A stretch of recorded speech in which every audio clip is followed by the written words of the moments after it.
Bienvenidos al informativo económico de Deutsche Welle.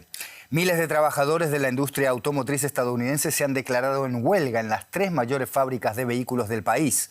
Ford, General Motors y Stellantis se negaron a incrementar los salarios al nivel exigido por el sindicato.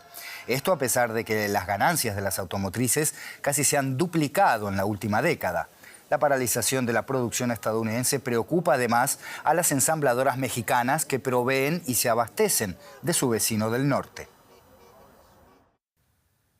En este tema vamos a profundizar con la ayuda de Ana Nieto, nuestra corresponsal financiera en Nueva York. Ana, el sindicato UAW ya ha llamado a otras grandes huelgas en el pasado, pero esta no tiene precedentes. Cuéntanos por qué. Andrés, cada 4 años el sindicato negocia con una de las tres empresas de Detroit, General Motors, Ford, Stellantis, un contrato marco que luego se extiende. Este año, con una nueva dirección, ha decidido negociar con las tres empresas a la vez. Y este año la huelga es de momento parcial, pero con las tres empresas a la vez. Han parado 3 fábricas, una de cada marca, que afecta a 12.700 de los 150.000 trabajadores cubiertos por el sindicato y más o menos afecta también al 9% de la producción total de las 3 marcas en Norteamérica. Con ello, la huelga no está siendo tan disruptiva, pero llega a las 3 empresas y además el fondo del sindicato para compensar a los trabajadores que están sin trabajar puede durar mucho más tiempo, algo que hace prever que haya una estrategia de desgaste por parte del sindicato.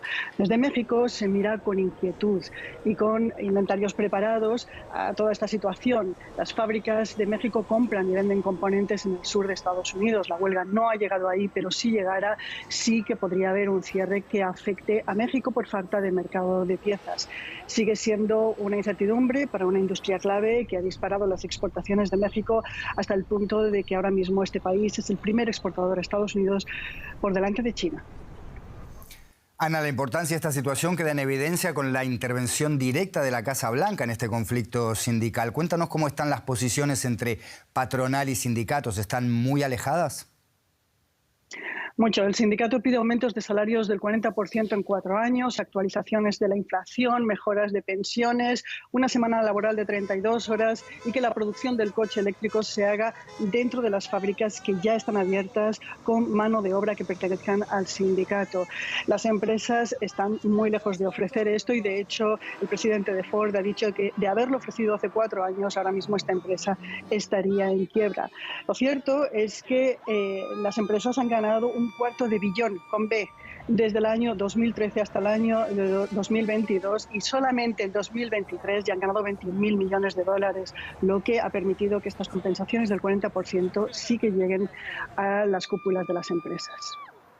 Ana Nieto, Nueva York, gracias por estas informaciones y buen fin de semana. Igualmente. Y la plataforma de microvideos TikTok deberá pagar una multa de 345 millones de euros por infringir la legislación europea sobre protección de datos, concretamente por infracciones contra la protección de menores. La Comisión de Protección de Datos de la Unión Europea declaró que TikTok había hecho públicas por defecto las publicaciones de usuarios de entre 13 y 17 años. Además, la función de comentarios era accesible también por defecto a todos los usuarios de la plataforma. TikTok explicó que las investigaciones se refieren principalmente a configuraciones vigentes hace 3 años que ya fueron modificadas. Primera multa a TikTok en la Unión Europea. Ampliamos los detalles con José David Navarro en la Bolsa de Frankfurt. José, ¿de qué forma exactamente TikTok habría infringido las normas europeas de protección de datos de los menores?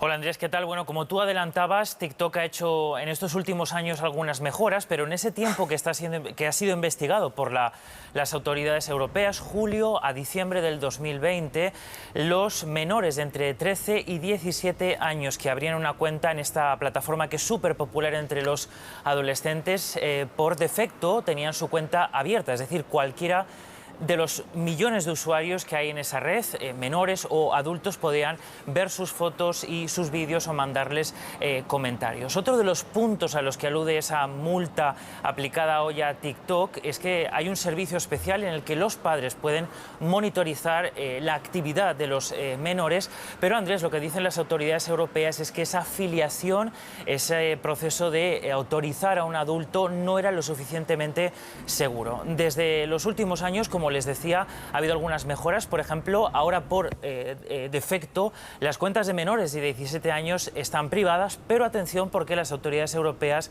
dicen que todavía hay lo que llaman patrones oscuros a través de los cuales TikTok incita a estos menores a que abran sus cuentas y bueno, pues que cualquier persona pueda ver las imágenes y los vídeos que publican.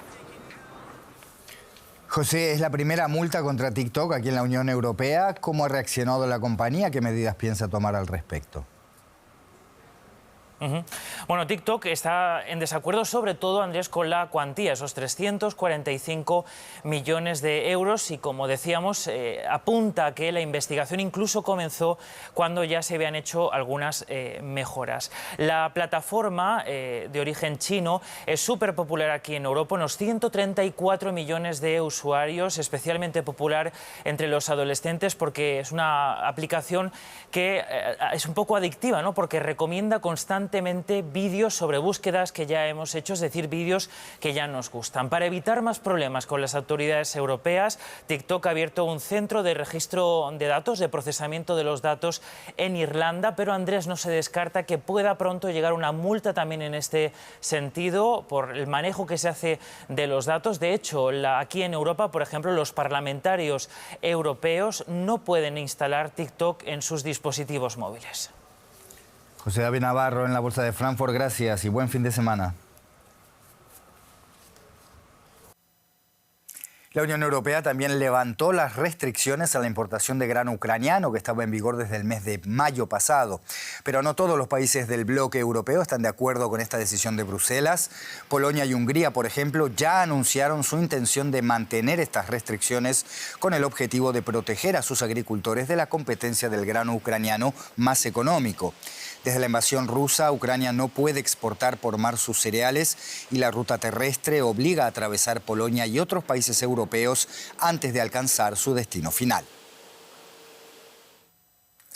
Los ministros de los países de la Unión Europea y de la Comunidad de Estados Latinoamericanos y Caribeños, la CELAC, están en la ciudad española de Santiago de Compostela celebrando una cumbre para estrechar lazos económicos.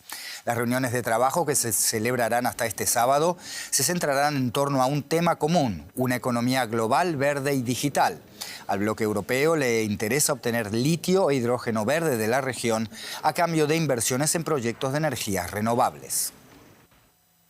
El ministro de Finanzas alemán, el liberal Christian Lindner, subrayó en una entrevista con Deutsche Welle el redescubierto interés de Alemania y Europa por Latinoamérica y el Caribe.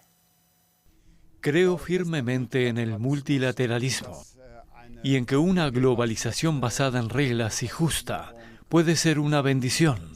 Por otro lado, la fragmentación de la economía mundial representaría un gran peligro. Por eso es correcto que estemos hablando aquí de colaboración con países de América Latina y el Caribe. He abogado mucho por avanzar en el acuerdo de libre comercio entre el Mercosur y la Unión Europea.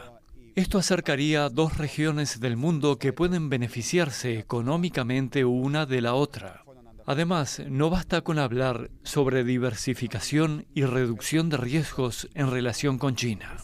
También debemos explorar alternativas con las que queremos cooperar más intensamente para que otros resulten menos relevantes.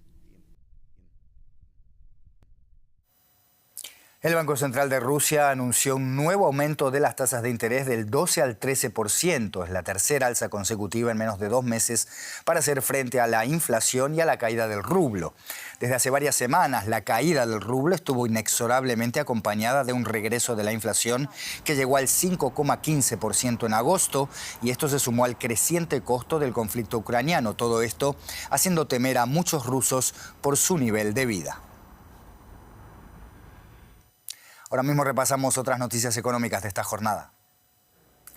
Starbucks planea prescindir de su emblemático vaso de papel desechable y sustituirlo por uno de plástico reutilizable. Esta decisión es parte de un plan para reducir a la mitad los residuos de la empresa, el consumo de agua y las emisiones de carbono hasta el año 2030. Los ganadores de los premios Nobel verán incrementar el volumen del galardón, llegando a casi $1 millón. La Fundación Nobel dice que está aumentando la suma debido a su fortalecida posición financiera.